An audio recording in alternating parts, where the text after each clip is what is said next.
welcome everyone to today's Fosway 9-grid for talent acquisition Ask the Analyst session. I'm Martin Cousins, I'm the head of content at Fosway Group, and in the chat channel, my colleague Jack is also helping me, so he'll be there. If you've got any questions, like technical questions, then please do post them in the chat and he'll be able to help.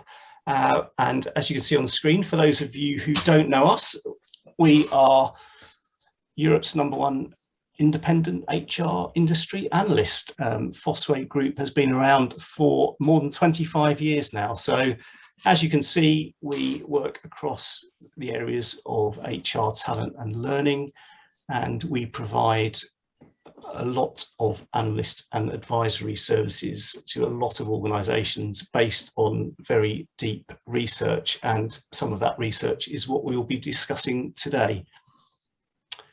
Now, before we go any further, this is just how we're going to roll. We're going to keep to time, so we're going to keep an hour for today's session, and thank you all for joining us.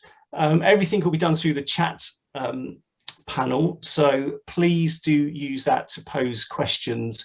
This is it's an Ask the Analyst session, so this is all about your questions. We're going to provide some overview of the research process and also the 9-grid and the trends, but after that we are going to go into questions. So please post questions at any point during the session and we will pick up on those. Make sure you at the bottom of the chat panel you select everyone, otherwise there's a danger your comment or question will end up going to the panelists but not being seen by everyone else. We probably will have quite a few vendors today, so I would just ask you all to play nicely. If you've got a question, then please feel free to tell us where you're from, where you're representing, and we will be recording this session and making that available to everyone. So we'll do that soon after the event. So without further ado, I'll quickly introduce our speakers: David Wilson, CEO of Fosway Group, and Sven Elbert, who's a senior analyst at Fosway Group and is also the lead analyst for the talent acquisition practice. And David, I'm now going to let you introduce the 9 grids, how we work and how the research process works. Yeah, so thank you, Martin, and good afternoon from me as well. Thank you for everybody that's coming. Just encourage you, please ask questions. The whole point of these sessions is to create an opportunity to engage with you directly as an audience and to address maybe questions you've got. What we normally do as standard with this is just spend a few minutes just talking about what's behind the 9-grid before we actually go into the specific one, but our aim is to spend 3/4 of the time on this call in the actual Ask the Analyst section. But just to give you a bit of context, if you're not familiar, each of the 9 grids is based on a fairly monolithic, huge research process, covering a whole bunch of different inputs, not least from the corporate audience, both in terms of the public kind of corporate research, but also we call our corporate research network members. So that's typically 400 or 500 companies which we engage with on a more active basis, roundtables and so on, corporate inquiries and any private work that we do with organizations. Obviously, they come to us sometimes for guidance around who might be suitable candidates for them. We also run a structured data capture process with the vendors and do independent briefings and demonstrations, etc., with them, and also attend things like analyst events, conferences, etc., which have now started to happen in person again. So that's hopefully a positive trait for everybody. And all of that's backed up with a formal customer referencing process around the vendor process as well. So there's a lot of inputs that come into each of the 9-grid processes, and although it runs all year round, there is a peak to that, which is leading up to the obviously the analysis and the rework for each 9-grid each time. Typically, a 9-grid from scratch takes about 3 years to even get to the point where we would even publish it. And in the case of talent acquisition, I think This is now our third public iteration, is it, or third or fourth? So we've been looking at this now for about 7 or 8 years in total.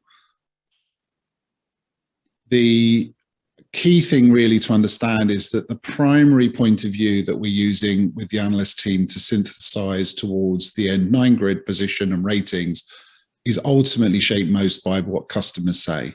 So the corporate view is always the dominant part of the conversation, and especially around, obviously, you know, who's bought what from whom, who thinks that's worked well or not. So corporate is always the dominant view. We do a very, very extensive vendor input process as well, both direct and also from obviously the wider kind of public research layer. But that we use more as secondary input and to cross-validate assumptions around the vendors. Also is helpful identifying, it's a very fast-moving market, who's, you know, in terms of any additional functionality or acquisitions that have been made and how that changes it. So overall, we have thousands and thousands of data points and insights. Lots of qualitative data are really particularly around the customer success side of the questions. And also, we're really trying to validate that from multiple directions in order to come to the end 9 grid. Inclusion criteria, sometimes we're asked about who gets included, who doesn't.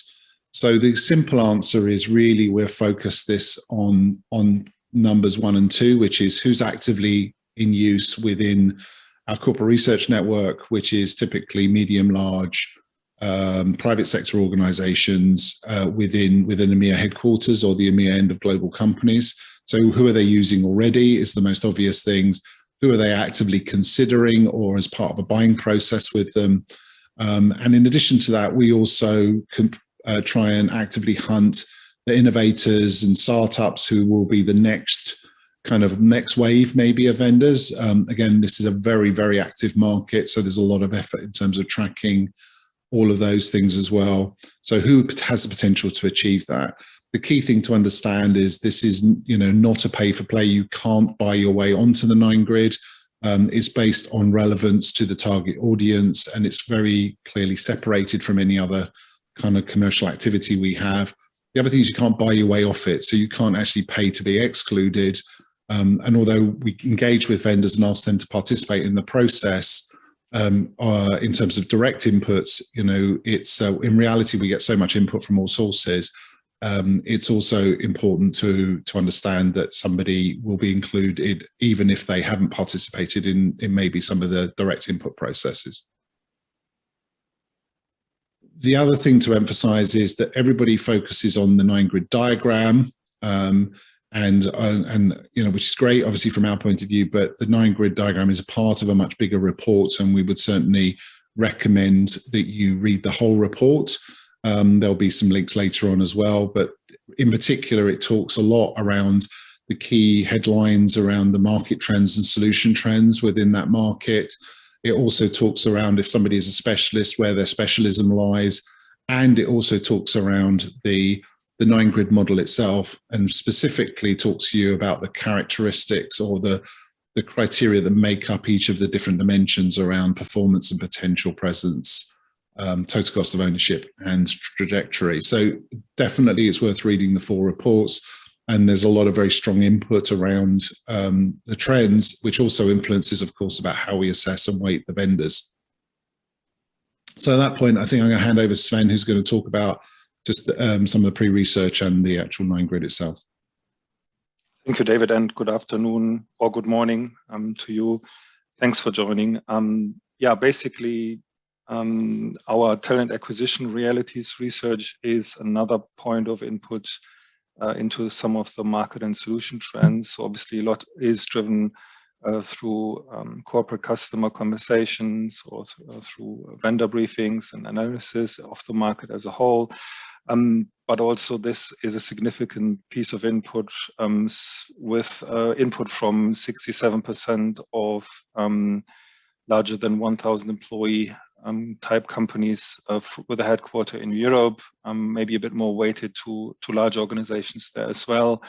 And the data is from March and April timeframe. so quite recent. And so the situation, as it were, already in March, kind of suggested that things are changing. The economic situation was starting to get a bit more insecure. So probably not a big surprise that our organizations were telling us that the talent acquisition professionals were feeling greater pressure to show value in these times. So actually, you know, moving out of a pandemic, which is now the reality for some time, the market actually has been really heating up last year and moving into the first quarter of this year. But then obviously a bit more caution is now coming into people's minds, and quality of hire is really put front and center. We've been following obviously what are kind of the key metrics for organizations for some time, for a couple of years. And speed was and cost was always like the predominant metric. Quality of hire always stood a bit behind, but now organizations are really looking very deeply at where they invest, and that the investment is sustainable and effective. Diversity obviously is a thing that has come up, and many organizations have to look at all these things really at the same time. Investment dollars are definitely there for talent acquisition as a function, particularly on the upper part of the funnel in employer branding and attraction is where people want to spend, or where most organizations are actually looking to increase their spend. Interestingly, also on the internal recruitment teams and recruiting skills, maybe a little bit less the agencies. And you can also see some of the top in-demand areas, some of the things in Europe, like candidate relationship management, have been a bit slower in adopting, organizations have been slower in adopting them, particularly maybe in the mid-market. So we are seeing that this is now really starting to accelerate there. So not only the large enterprise in Europe are looking at CRM, but also in the mid-market, it's starting to, you know, to become a reality. And yeah, obviously internal mobility, probably one of the, you know, hype topics as well, is quite high up on the list. If we then look maybe to the 9-grid itself, as I said, the technology really is red hot. This year, maybe we found that the talent acquisition suites are leading the market in terms of performance, so customer and market performance. Many organizations are augmenting their HR suites increasingly with specialists. So we also have included many more specialists this year around, particularly the ones also from the talent acquisition realities research, where we found that they can add a significant value, and also about when it's about looking at quality of hire, an assessment provider or intelligence providers are really those kind of providers that corporates are looking to implement. On top of that, this is obviously for the large enterprises a little bit more a concern as well. And then, yeah, I think programmatic advertising, the way how jobs are being distributed, that is really changing. Those two things are really merging together. Vonk, as an example, has moved into strategic leader this year around underpinning that. There's other providers really focusing in on that, Symphony Talent, for example. And we obviously see, yeah, quite a few new names on here. We've also, yeah, so maybe if I name a few, just, you know, we always look to the top right. And with the 9-grid, I think it is very important to understand that all the vendors on here are really strong providers and strong options for organizations. So maybe if I started on the left side, mentioning Talents Connect and Brick, for example. Talents Connect is a career site specialist headquartered in Cologne here in Germany. Brick is a Greek company, a headquartered company, looking to talent intelligence and understanding the personality profiles of candidates, doing really some very interesting and disruptive stuff. We've added Vervo as well. Adway is a new entry, very strong this year. Eightfold and Rate and See are new. So a lot of specialists, as you can see, all across the board.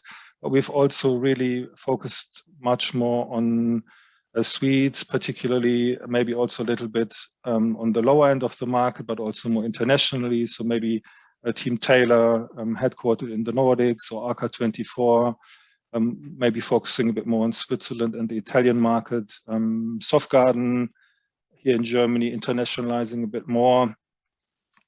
So yeah, and then finally we can actually look at the strategic leader zone, maybe, if that's helpful. So here maybe most notably iCIMS has moved into strategic leader from being positioned in strategic challenger from last year, really dialing up their market performance here in EMEA as well.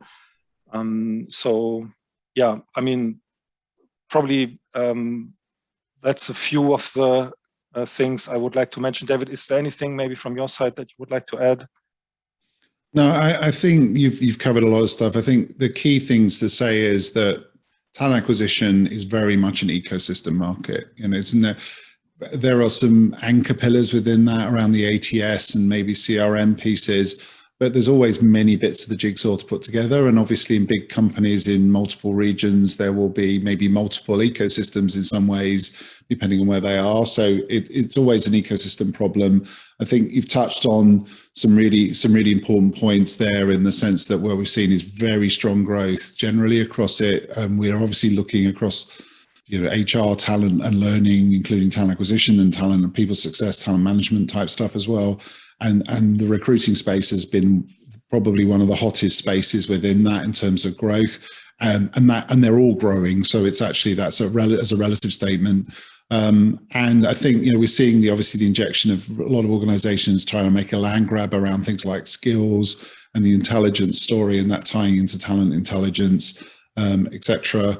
And also, I think, you know, the acceleration of things like mergers and acquisitions, it was already pretty big in 2021. In 2022, that's continued to accelerate even more so. And that's reflected in some of the vendor trajectories around smart recruiters and iCIMS and a number of the others as well. So there's a lot of growth, a lot of change, a lot of innovation as well. I mean, you know, it really is a very innovative sub-market with a lot of complexities within it. And final point is just to reemphasize what you said around the HR suites. You know, we are still seeing a lot of pressure from HCM vendors, particularly, as being seen as an anchor for recruiting into the wider people life cycle.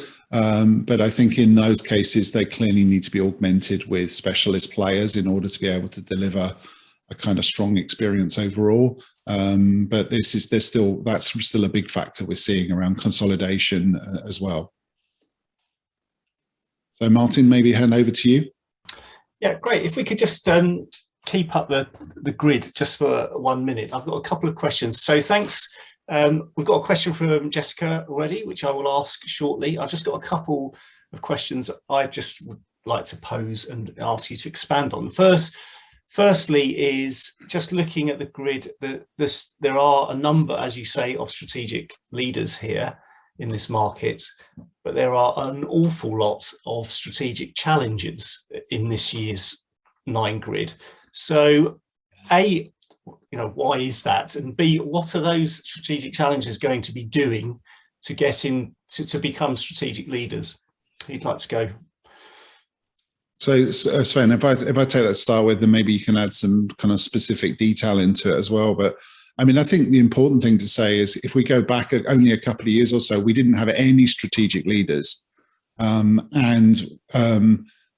Because in some ways we were in transition, where some of the legacy leaders, particularly in the larger enterprise level, had to some degree were in the decline, often following acquisitions and so on. And you were seeing a transition in terms of technology and the shift to the cloud and a bunch of new wave of vendors coming forward, that we're well beyond that. So actually now we've got the fact that we've got, for example, 5 vendors within strategic leader is kind of more normal. That's sort of, you know, reflective of what we would expect to see, and that situation before wasn't. The strategic challenger thing is actually really unusual in having that number of players in it. What we often find is that the mid layer of a 9 grid is very very kind of competitive and very overpopulated in some ways, but actually there are relatively few companies that are stepping up potentially to the top level, particularly obviously focused on large enterprise execution and being able to do that.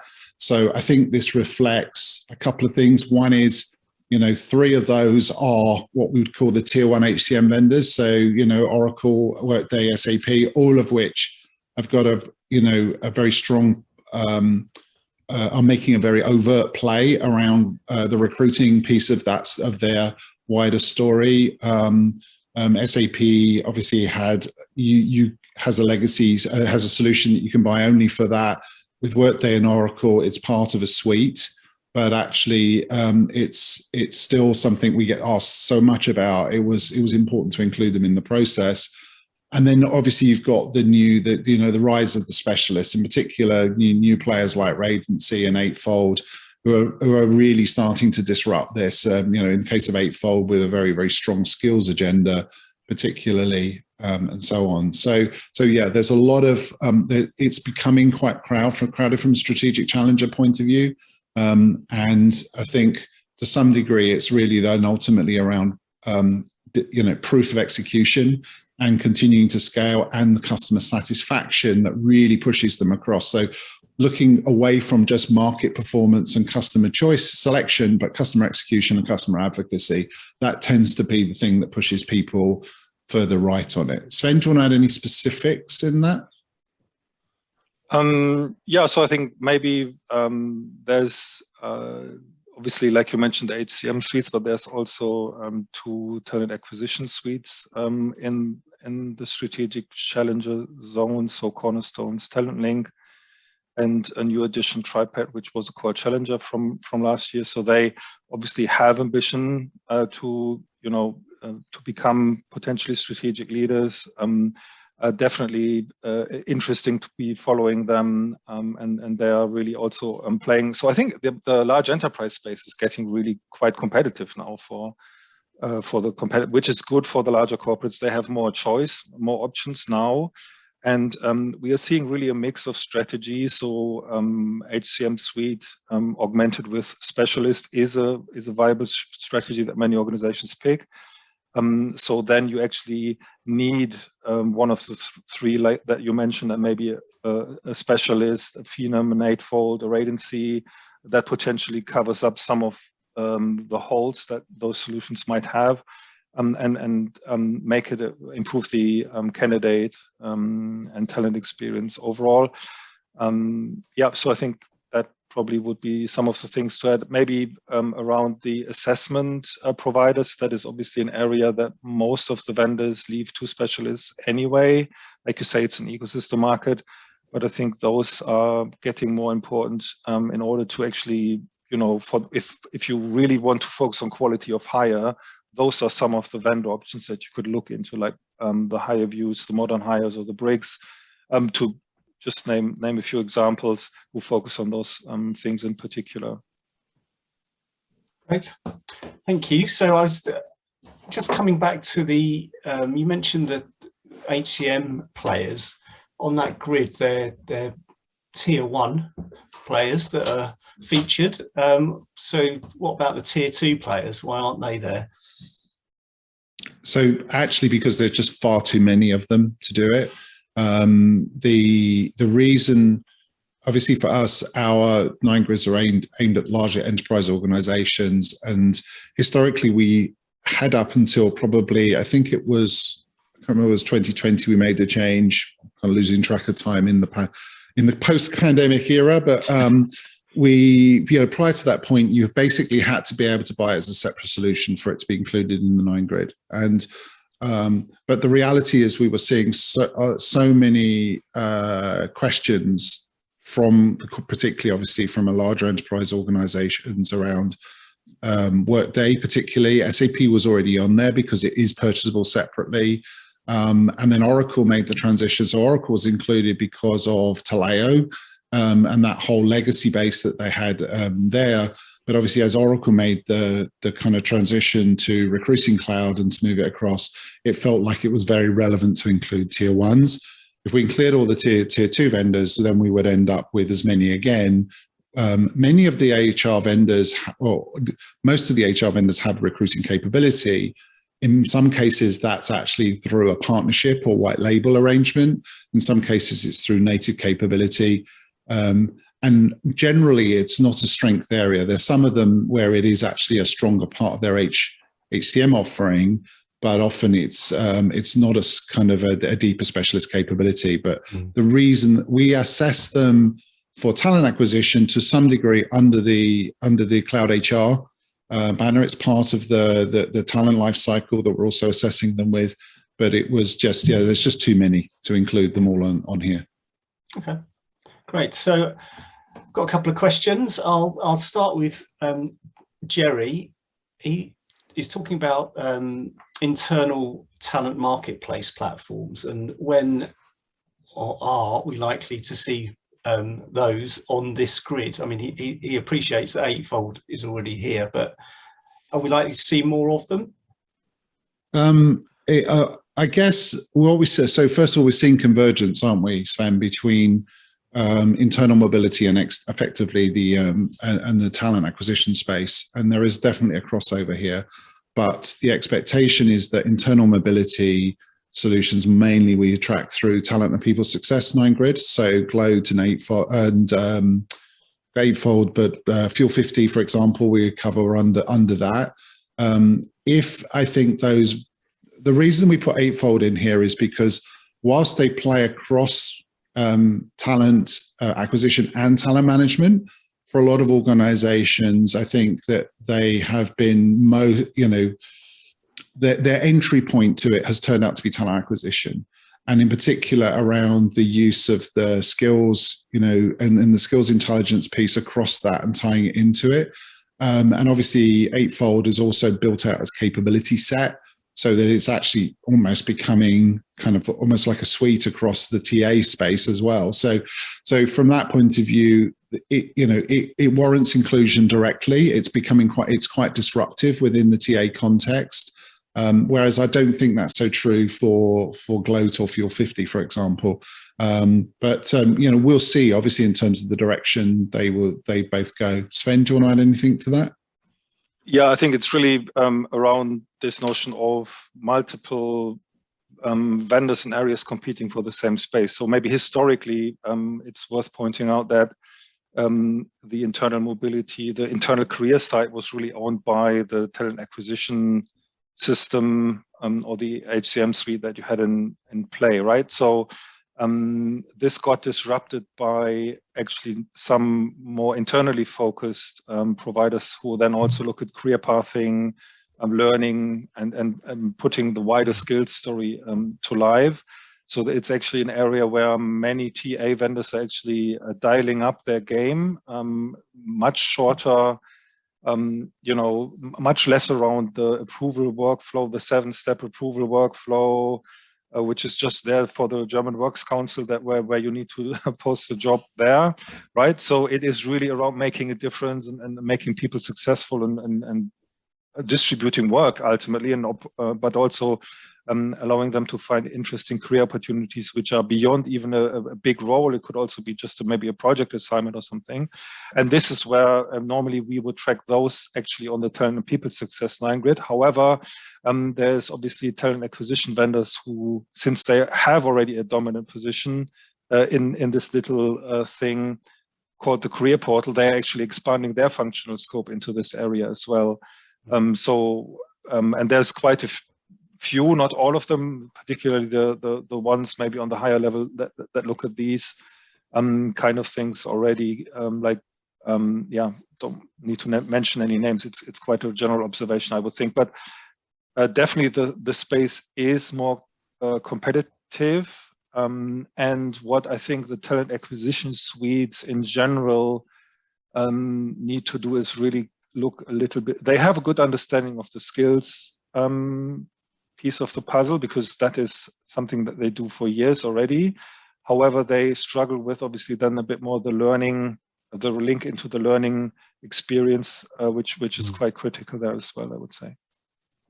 Okay, that's great. So Got a question from Tom, and he's talking about presence and is it EMEA specific? And the reason he's asking is because, in his words, he's surprised with some of it, i.e. Avature or Vonk being larger than, say, Smart Recruiters or iSIMS. Is he reading it right? Yeah, so all of the criteria that we have, we look at what we call EMEA weighted global.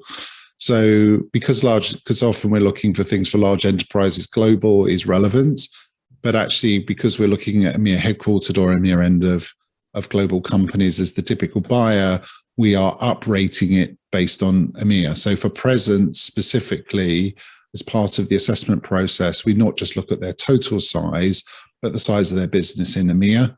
And their presence in the market in EMEA. So that's absolutely correct. It is EMEA weighted. It's not EMEA only. And EMEA is also tends to be weighted largely towards, the Western Europe. We are looking a little bit at Middle East, Africa, and Central Eastern Europe, and so on as well.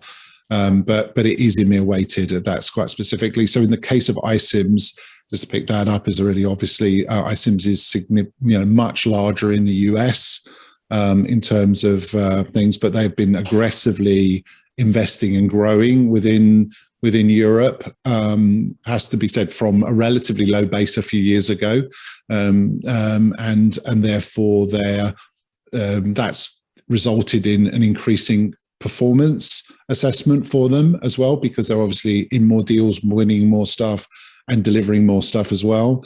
But also it's reflected in their presence, because otherwise they would be larger. Smart Recruiters, of course, is kind of both strongly European and strongly US as well, but it's a growth business. I think probably maybe Avature's, is very well established in both Europe and also in the US as well. So, but EMEA weighted global is the simple answer. Right. Thank you. So please, if you've got any more questions, then please do put them in the chat. I've got one that I wanted to come back to from what you were saying earlier, Sven, around quality of hire. If that's the priority for TA teams, according to our research, then how can technology actually help improve it? Yeah, so there is obviously this assessment piece, which I already mentioned. So understanding the candidate. There have been more organizations maybe putting less weight on the cover letter being submitted, but more on those kind of more psychologically validated instruments. I think another point, it's maybe also an organizational thing, right? So onboarding, obviously, if as a recruiter, you can see through what the decisions that you're making and how they then turn into reality as a person goes through the pre-boarding and the onboarding phase, that is actually where you can really start to see if this was a good fit candidate, right? So actually giving recruiters visibility into this area of the process is actually quite an important organizational and hence also a technical piece, because if you have onboarding, and this is also an area which has been quite attacked from vendors from various angles, HCM suites, talent acquisition suite, talent suites, learning, a service delivery employee experience specialists are looking at that as well. And so having it holistically in one where the recruiter actually can see the decisions follow through to the end, I think is quite an important piece for them to understand some of the consequences and some of the decisions. Managers as well.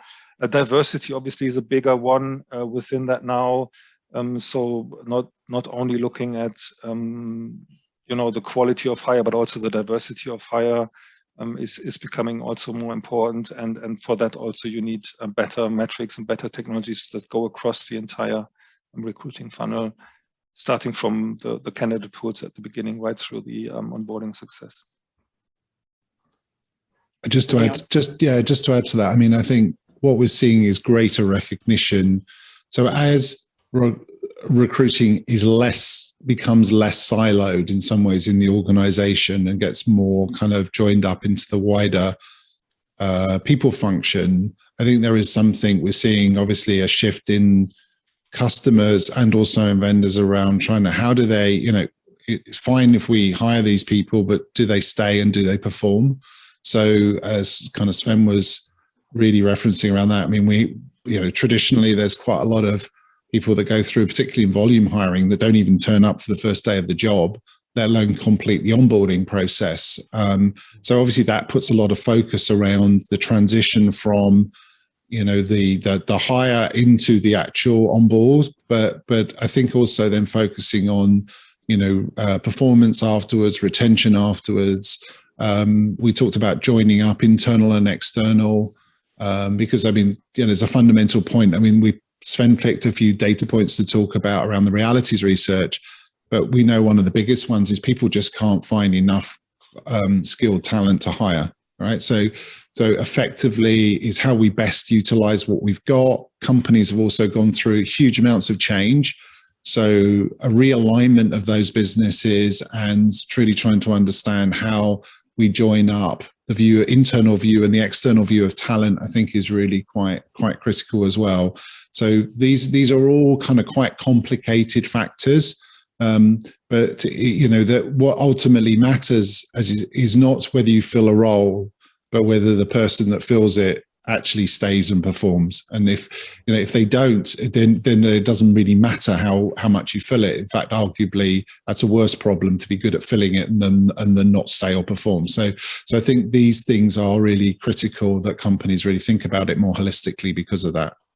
Yeah, great. So we've kind of got a question that follows up from that. I'm just going to make sure that is it Karine? I hope I'm saying your name correctly.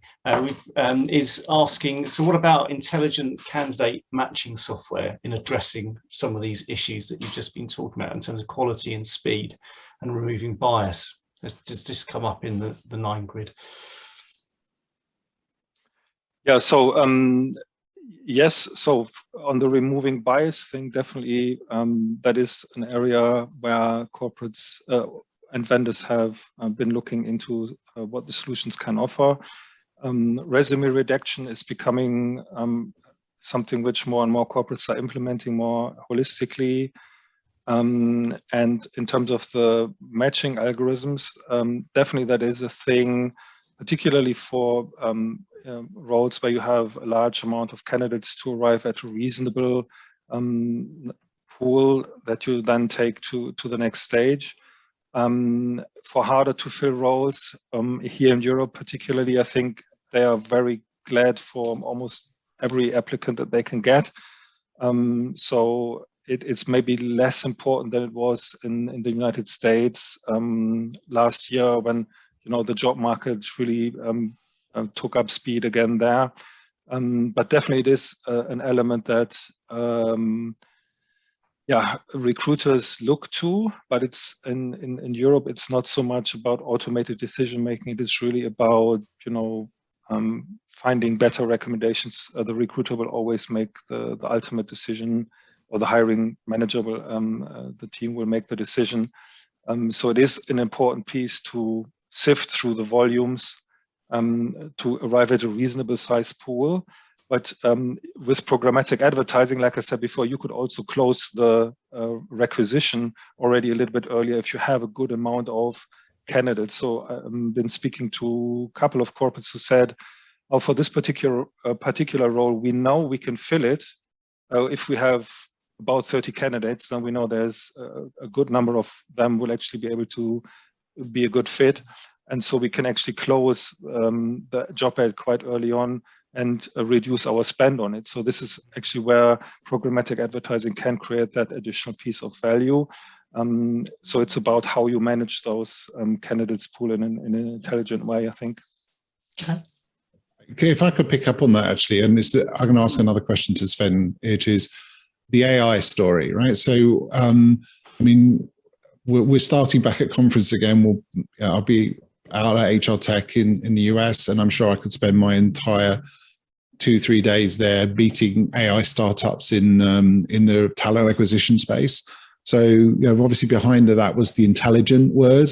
So this is one of the things where there seemed to be a huge amount of noise around AI We know that pretty much every vendor seems to have an AI or machine learning or intelligence story as part of it. Seems to be quite slow in impacting actual product out, the end product deliverables. It seems to be a lot harder for people to really surface this through to things that deliver value. How do you see that in the talent acquisition space? Yeah, so and customer readiness, right? What's the customer? Because these are huge questions. So in some regions in Europe, France, Germany, there's still some skepticism to the AI story, right? So the Works Council will always, put the finger in the wound and potentially force you to turn the thing off, right? So we are seeing, even in Germany and France, more and more organizations adopting it, and having some first good successes with it. It's not so much maybe around the filtering necessarily or the matching, which is definitely still a thing.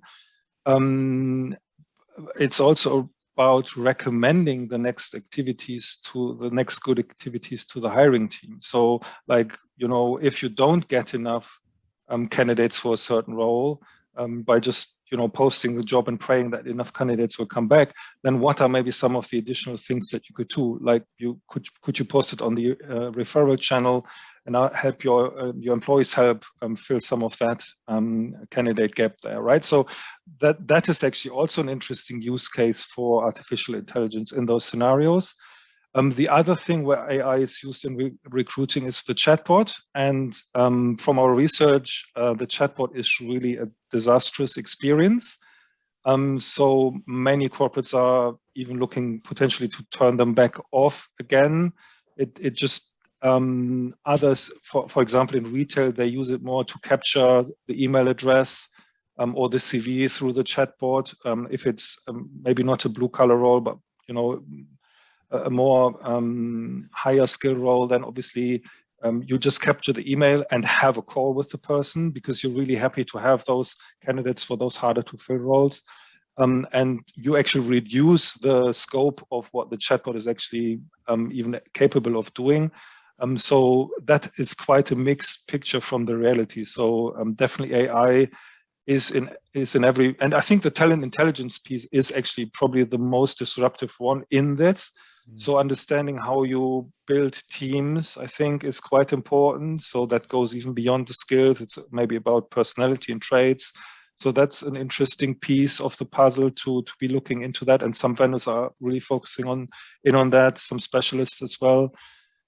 And also skills and the contextualization of the skills and understanding what the skill really means is where you really need to go into the engine room for the shortlisted vendors that you want to implement to really understand where they differentiate and if it's a good option for your organization as well. Right. So I've got a question that I like to ask on all of our Ask the Analyst sessions, and this is one for our audience too, I think.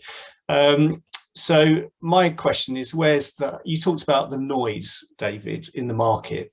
So just building on that, is that just the idea of, where's the hype?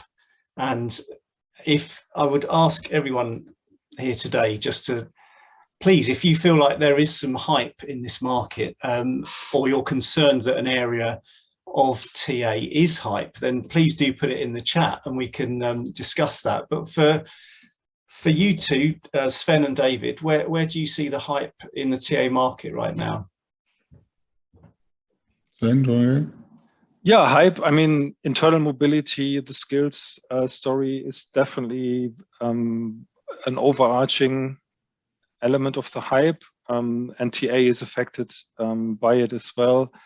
From the acquisitions that we have seen over the past couple of months, I think there's also some indication as to where people are investing. So candidate experience, personalizing that, I think is an interesting and quite differentiating concept. Diversity is the other thing that is getting a lot of attention. Maybe hype is the wrong word, but it's definitely getting much more into the realities. Organizations for diversity are taking longer than maybe what we would have anticipated, but they're really trying to understand how it needs to work and how it needs to be applied in the different geographies that they're operating in. So because it means something different in Europe, in different countries. So it is actually quite important to understand that. And then, yeah, really implementing it and getting it to work is where we at In-House Recruitment XP, we saw a lot of good presentations, case studies as well of corporates where they are on their journey. And I think there's, even some more disruptive things. Candidates want to hear the truth, right? The Fridays for Future generations entering the job market, they actually can look behind the curtain a little bit, and the marketing, the glossy layer,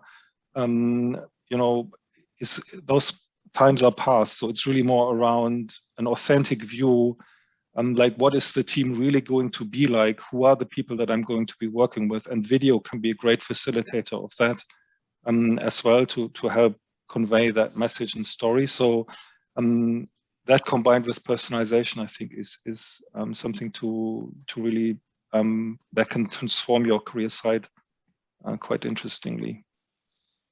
I think if we're focusing on hype, which is lots of noise, not a lot of substance, if I can put it in that terms, rather than something where there's lots of noise and it's kind of clearly driving buying behavior. I mean, I still think probably the AI bit is still the most hyped area within the overall mix, from a just because it's quite difficult to actually really deliver this effectively. But we are starting to see, significant growth, and there's not a lack of investment or startups who are bringing that in there, but it's probably still overblown, not least because I think a lot of companies, as Sven said, are sort of nervous about it anyway, both in terms of bias, introduction of bias from prior machine learning and so on. The skills thing is very difficult to do, but everybody's trying to make a kind of grab around that piece. And as Sven said, from a recruiting point of view, there's been a focus around skills for a long time, but that focus has typically been recruiting specific, if I can put it like that. It's not joined up with the view of skills from learning and from roles and bits and pieces afterwards, after employment. So I think that's there's still a lot of holes in that, and there are a lot of corporates, I think, trying to work out how they join up different views of skills, different AI engines building different skills ontologies between different parts of the life cycle, and nobody being very nice at sharing. Everybody wants to own and nobody wants to share, kind of thing.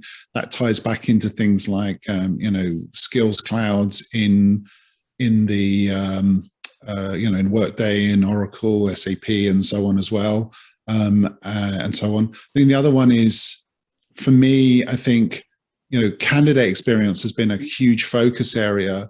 But a lot of the candidate experience vendors or a lot of the vendors focusing on that are also really trying to have a more transversal talent experience story. And at the same time, on the wider HR landscape, we're looking and talking about people experience or employee experience as again, another transversal capability. So I think probably another talent experience is a bit of a hype thing, and in the sense, not that the experience is not important, but the point is, does it mean something? What does it really mean to call it talent experience versus learner experience or candidate experience or employee experience? And I think so. There is this. We've been through a world where we seem to want to put the word experience on the end of it and assume it means something. And I think that's to be proven how that really manifests itself across. So that's another area I think there is. However, all these things I think have real value around it, and I think within TA specifically there is so much innovation, and some of that will be really transformative. I mean, all the things that we've touched on as being a bit hypey are also the things that are probably the most transformative longer term as well. It's just a question at what point does that become a reality, and how does that work across a diversified ecosystem? Yeah.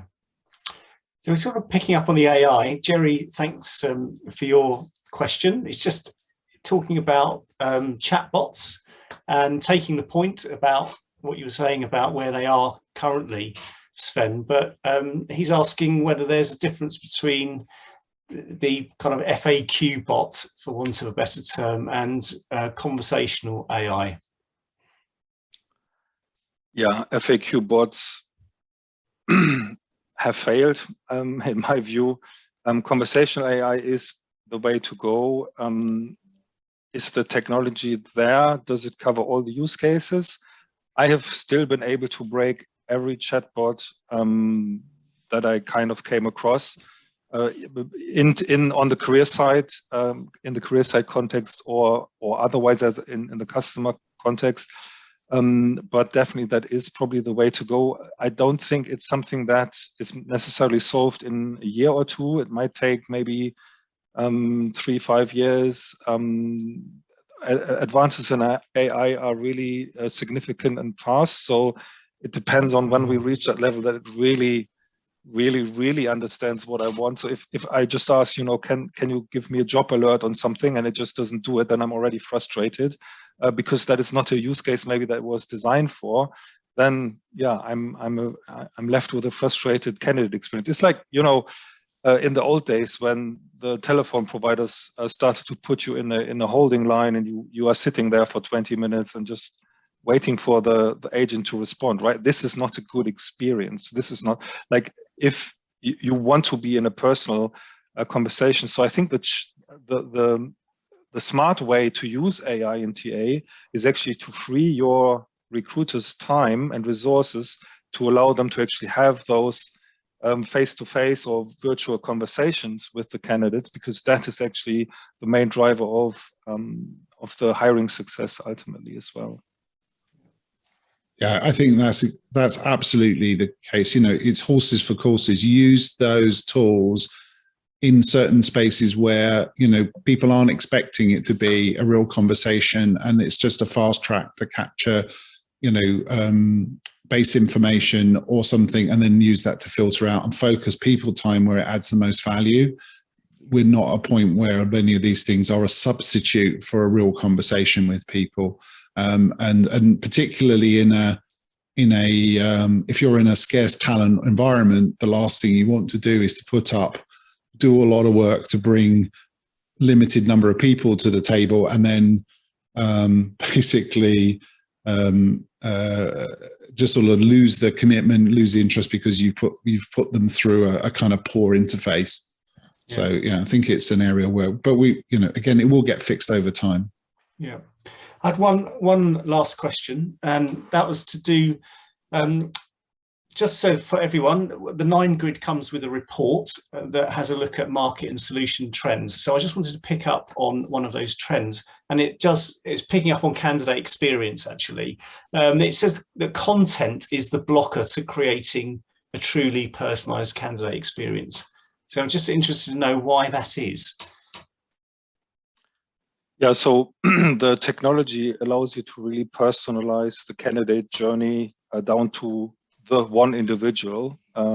So as a Java, somebody who clicks on a Java job advertisement, then obviously I don't want to see, first of all, I don't want to see systems engineering or network engineering kind of IT jobs. I just want to see maybe Java related jobs.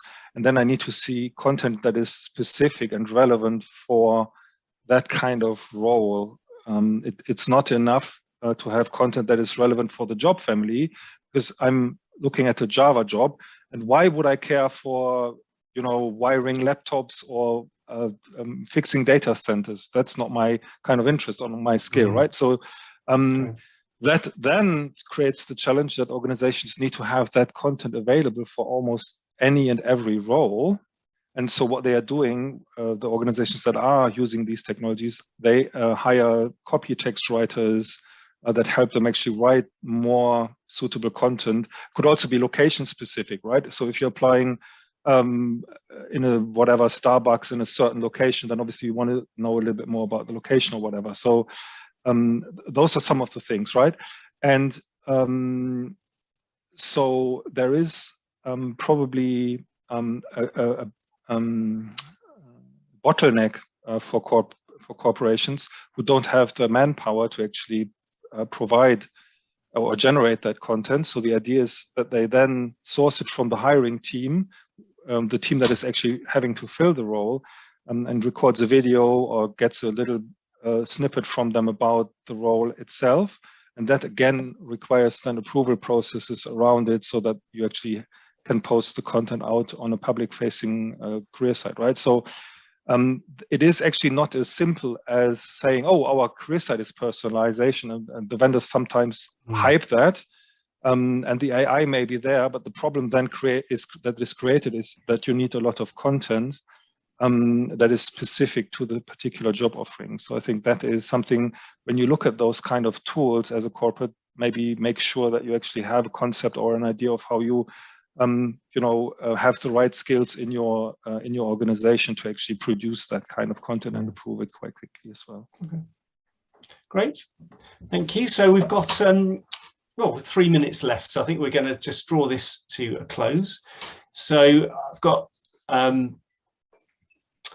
just want to quickly remind you, I think David at the beginning of this session did a great job in talking about the breadth and depth of the research that we do at Fosway, and I think it's just worth reminding everyone that that's absolutely what all this insight is based on. And just at the bottom of the slide, you can see some of the outcomes that we see from actually putting that insight into action for our customers. So, just really reducing the time to make better decisions. So, next slide. Ian, thank you. Our TA Realities research is it's still open. So if you would like to take part in that, I know that we shared the link in the chat, and the full report is available on our site. And it would be rude not to point out the fact that we also have a German website. So at fosway.com.de. So if you're interested in accessing the German version of our work, then please do visit that website. And I think we are virtually at time. So I would just like to thank David Wilson and Sven Elbert for all their insights today. Thank you. And I would also like to thank everyone who's joined us today for your questions. And I think we've managed to answer all of them, but if there are any comments or questions in there that we haven't covered, then we will absolutely come back to you after this, and the recording will be made available soon. So on that note, I would just like to say thank you and goodbye. Thanks, everybody. Thank you. Bye.